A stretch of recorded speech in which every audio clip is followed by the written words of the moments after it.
안녕하세요. 이상미 변호사입니다. 오늘은 그동안 우리가 진행했던 헌법소원들에 관한 여러 가지 소식들을 말씀드리려고 합니다.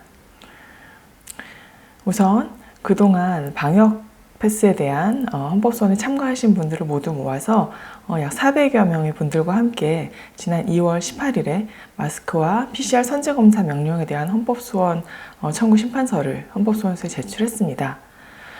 그런데 사실 그동안 제가 이제 개인적인 사정으로 감기 등을 이유로 해가지고 오랫동안 소식이 좀 뜸했었는데, 그 사이에 저는 사실 마스크와 PCR 소송을 어떤 내용으로 했는지를 먼저 말씀드리려고 했었는데, 불과 18일 만에 헌법재판소에서 이 마스크와 PCR 선제검사 명령에 대한 헌법소원 심판을 각하하는 결정을 지난 3월 8일에 내렸습니다.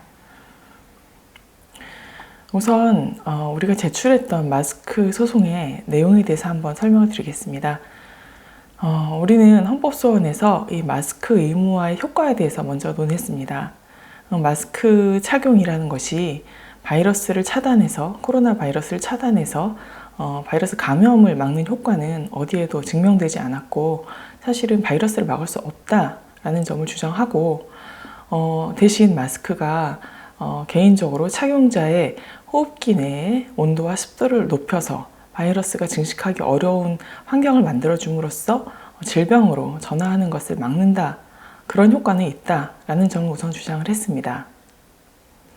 하지만 또 마스크가 착용자의 원활한 호흡을 방해하고 또 충분한 산소 섭취를 방해하는 그 유해성이 있고, 또 일회용 마스크를 여러 차례 썼다 벗었다 하는 것을 생활화함으로써 오는 어떤 위생상의 문제, 세균 증식 등의 유해성이 건강에 오히려 악영향을 미친다는 점을 강조해서 이 마스크 착용 의무화가 바이러스를 막지도 못하고 오히려 개인의 건강에 유해한 불이익을 준다라는 주장을 통해 마스크 착용 의무화가 이 코로나 방역 대책으로서 별다른 효과가 없음을 강조하고, 또 그런 이유로 이 착용 의무화는 헌법에 반한다, 비례 원칙에 반하기 때문에 헌법에 반한다라는 주장을 했습니다.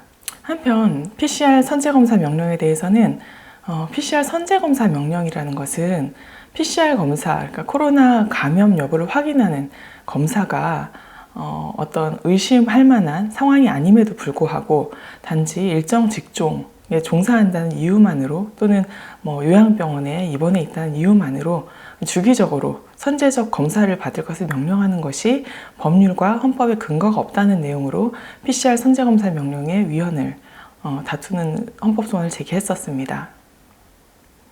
그런데 지난 3월 8일 선거 전날이었죠. 헌법재판소에서는 이 두 가지 청구에 대해서 모두 각하 결정을 내렸습니다. 그 이유는 사실 심판 청구를 한 지 18일 만에 각하 결정을 내렸다고 하면 제가 처음에 예상했던 내용도 아마 청구기간 아니었을까 싶었는데, 예상대로 우리 헌법소원 심판이 청구기간을 도과했다는 이유로 각하 결정이 내려졌습니다. 헌법소원은 어떤 청구기간이 정해져 있습니다. 그래서 어떤 공권력 행사가 있었을 때 그 공권력이 있었으면 안 날로부터 90일, 있었던 날로부터 1년 이내에 헌법소원을 제기해야지 적법성이 인정됩니다. 그런데 우리의 마스크와 PCR 소송은 마스크 착용 의무화가 내려진 것이 지난 2020년 11월 13일이었고, 그리고 PCR 선제검사 명령도 마지막으로 아마 질병청과 보건복지부에서 공식적으로 내린 것이 2021년 7월경에 있었던 것으로 확인되었습니다. 그래서 이 조치들이 있었음을 안 날로부터 90일이 훨씬 지났다는 이유로 헌법재판소는 우리의 헌법소원을 각하하였습니다. 그런데 당연히 제가 헌법소원을 청구하면서 이런 내용을 몰랐을 수는 없고, 하지만 헌법소원의 경우 행정소송과는 다르게 여러 가지 예외를 인정하는 사례들도 많았고, 사안의 특수성상 청구기간의 도과에 정당한 이유가 있는 경우에는 심판하는 경우도 있었습니다. 그래서 마스크와 PCR 선제검사 명령이 최초 명령이 있었던 날은 비록 오래 지나긴 했지만 현재까지도 계속되고 있는 조치이고, 또 이런 코로나로 전 세계 그리고 전국적으로 오랫동안 이런 비상적인 방역 정책이 시행되는 상황에서 이런 조치에 문제가 있었음을 알아차리는 것이 쉽지 않았기 때문에 청구기관이 도가하지 않았거나 혹은 도가했더라도 도가한 데 정당한 이유가 있다는 내용을 제가 심판 청구서에 적었습니다. 하지만 그런 내용들은 별로 고려하지 않았고 기계적으로 형식적으로 처음 조치가 공권력 행사가 있었던 때로부터 90일이 지났으니 각하하겠다는 결정을 아주 간단하고 빠르게 내렸습니다. 두 번째 소식은 우리가 이제 방역 패스 위헌을 다툰 헌법소원 심판 청구가 세 차례에 걸쳐서 접수가 되었는데요. 그 중에 두 번째 헌법소원 심판 청구에 대해서 서울시장이 답변서를 제출했습니다. 좀 첫 번째도 아니고 두 번째 헌법소원 심판 청구에 대해서만 답변한 것도 의아하긴 하지만 지금 최초 헌법소원을 제출한 지 한 3개월이 조금 안 됐는데 우리가 피청구인으로 삼은 행정기관이 총 19개 기관입니다. 그중 서울시장만 답변서를 제출했습니다. 다른 지방자치단체장이나 질병청 그리고 보건복지부 장관은 아무런 답변을 제출하지 않은 상태입니다. 그 답변서가 어제 막 도착을 했는데 제가 일단 간단히 훑어보고 그 내용을 좀 말씀드리겠습니다. 아주 간단히만 훑어봤는데 사실은 지난번에 그 행정소송에서 방역패스 집행정지 사건에 제출한 서면을 적당하게 좀 편집해서 제출한 것으로 보입니다. 조금 더 빨리 냈어도 됐을 것 같은데 비슷한 내용을 이제야 제출한 것입니다. 간단히 그 내용을 요약하면 이렇습니다. 우선 청구 적법 요건에 대해서 서울시는 서울시라고 말하겠습니다. 서울시는 이 방역 패스는 행정소송의 대상이고 헌법소원 대상이 아니다. 또 하나는 현실적으로 지금 방역 패스의 적용이 무기한 중단되고 있으니 싸울 이익이 없다. 그러니 이 헌법소원을 마스크 PCR 소송처럼 각하해달라라는 요청을 했습니다. 그리고 각하를 요구한 부분 외에 내용에 대해서 살펴보면 우선 서울시에서는 이 방역 패스가 법률에 근거가 있다는 주장을 하고 있습니다. 그래서 감염병 예방법 49조 제1항의 각종 방역 조치들이 이 방역 패스의 근거라고 주장하고 있습니다.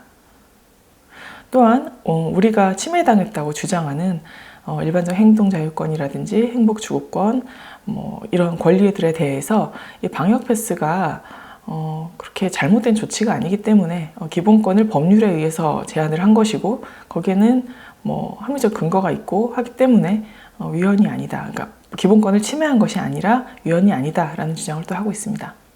또 우리가 주장한 이 방역 패스가 우리 청구인들의 평등권을 침해한다는 주장에 대해서는 이게 합리적 이유가 있는 차별이기 때문에 미접종자를 보호하고 또 여러 가지 효과가 있는 정책으로 한 차별이기 때문에 평등권을 침해하지 않는다는 주장을 하고 있고 또 교육을 받을 권리에 대한 침해 부분에 대해서는 학원을 온라인 강의 등으로 수강할 수 있고 독서실에 가야지만 되는 것은 아니고 다른 곳에서도 공부를 할 수 있기 때문에 그 권리의 침해도 아니라고 주장하고 있습니다.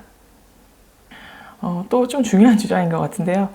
백신이 검증되지 않은 위험한 약물이다라는 주장이 근거가 없는 일방적인 주장에 불과하다. 이런 주장을 하고 있습니다.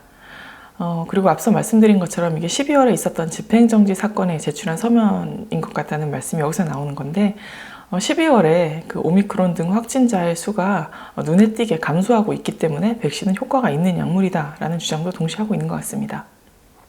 일단 지금까지는 우리가 진행하고 있는 마스크 PCR 헌법소원과 방역패스 헌법소원의 진행 상황에 대해서 간단히 요약을 해드렸습니다.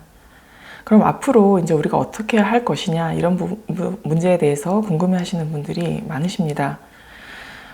지금 대통령이 바뀌고 또 방역 정책이 없어진다는 말이 나오고 전 세계적으로 마스크가 또 폐지되고 의무화가 폐지되고 우리나라에서도 이제 폐지된다는 이야기들이 나오고 있는데 그러면 우리 소송은 어떻게 되는 것이냐 당연히 궁금하실 겁니다. 우선 마스크 PCR 소송에 대해서는 우리가 참 많은 내용을 준비했는데 본게임은 가지도 못하고 내용을 쳐다도 안 보고 그냥 형식적인 내용으로 각하가 됐기 때문에 그것도 굉장히 빠르게 됐죠. 18일 만에 됐기 때문에 참 허탈하기도 하고 어이없기도 한데 이런 기술적인 부분으로 각하가 됐다면 또 다른 판단을 받을 수 있는 기술적인 부분을 찾아서 다시 한번 제가 또 도전을 해보겠습니다. 그렇지만 또 새로운 방법으로 또다시 싸움을 한다 하더라도 만약에 그 사이에 진짜로 마스크 착용 의무화가 해제가 된다면 또 그 이후로 소송이 각하될 가능성도 충분히 있다고 보여집니다.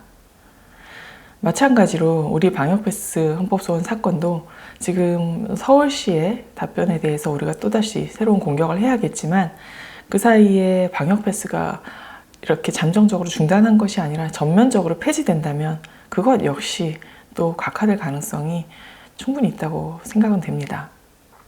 사실 애초에 말씀드렸던 것처럼 행정소송의 경우는 처분이 사라진다면 소송은 당연히 없어지는 형식인데 우리는 헌법소원을 택한 이유가 이 공권력의 행사가 그러니까 처분이 사라진다고 하더라도 이게 기본권을 중대하게 침해하고 또 반복될 위험이 있다면 얼마든지 심판할 수 있기 때문에 헌법소원을 선택한 것이었습니다. 하지만 우리의 생각과 다르게 헌법재판소에서 만약에 방역패스가 없어졌을 때 더 이상 이거를 판단할 이익이 없다라고 판단하면 또 그들의 생각으로 이것이 각하될 수도 있는 것입니다. 마스크도 그렇고 방역패스도 그렇고 우리가 헌법소원이라는 소송을 시작한 이유는 이러한 조치들을 없애기 위한 것이 맞습니다. 그런데 이렇게 알아서 없어질 수도 있다는데 우리가 그렇게 개운하지는 않습니다. 이게 잘못된 조치인 게 분명하고 한시적인 기간이지만 우리의 기본권과 권리를 분명히 침해한 조치들인데도 그런 것에 대한 반성이나 어떤 잘못을 인정하지 않은 채 당연하게 그런 조치를 행사하고 또 아무 일 없었다는 듯이 빠져나가는 모습 때문에 이게 없어진다고 하더라도 우리 소송에 참가하신 분들이 이렇게 속이 시원하지는 않을 것 같습니다. 그래서 우리가 계속 해야 할 일은 이게 설령 없어진다 하더라도 없어지기 전까지 우리는 그 잘못을 분명히 추궁을 할 것이고 이게 기본권을 침해했다는 사실을 확인을 받을 것입니다. 그래서 정말 이번에 아무 일 없었다는 듯이 이 일이 유야무야 된다 하더라도 두 번 다시 이런 일을 하지 못하도록 우리는 학습을 하고 또 준비를 어느 정도 할 수 있었던 것 같습니다. 그래서 이번 한 번으로 끝난다면 정말 좋겠지만 혹시 또 이런 일이 다음에 또 재발된다고 한다면 그때는 지체하지 않고 바로 싸울 수 있는 준비도 할 수 있었던 것 같습니다.